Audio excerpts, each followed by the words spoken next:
আকাশচুম্বী ঢেউ আছড়ে পড়ছে জাহাজের গায়ে। হঠাৎ ইথারে ভেসে এলো সতর্কবার্তা।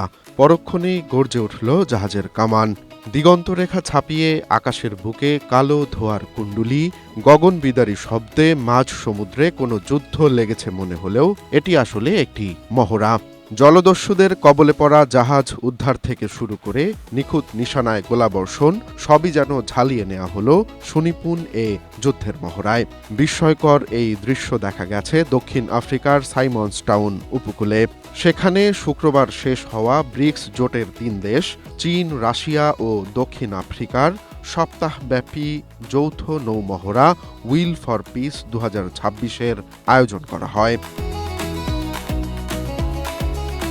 ৯ জানুয়ারি থেকে শুরু হওয়া এই মহড়াটি মূলত ২টি ধাপে সম্পন্ন হয়। প্রথম পর্বে বন্দরে সাংস্কৃতিক বিনিময় এবং পেশাদার আলোচনার পর দ্বিতীয় পর্বে উত্তাল সমুদ্রে শুরু হয় মূল রণকৌশল প্রদর্শন। মহড়ায় হেলিকপ্টারের সাহায্যে রোগী স্থানান্তর, সমুদ্রপথে সন্ত্রাস দমন এবং উদ্ধার অভিযানের মতো জটিল বিষয়গুলো সবচেয়ে বেশি গুরুত্ব পেয়েছে। সদস্য রাষ্ট্রগুলোর দাবি, সমুদ্রপথে নিরাপত্তা নিশ্চিত করতেই এই আয়োজন করা হয়। তবে উল্লেখযোগ্য বিষয় হল, ব্রিক্স সদস্য হয়েও এই মহড়ায় অংশ নেয়নি ভারত।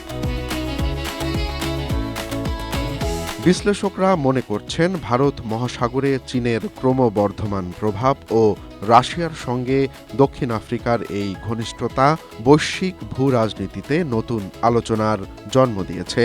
মূলত নিজেদের সামরিক সংহতি জানান দিতেই এই সম্মিলিত শক্তি প্রদর্শনীর আয়োজন করা হয়েছে।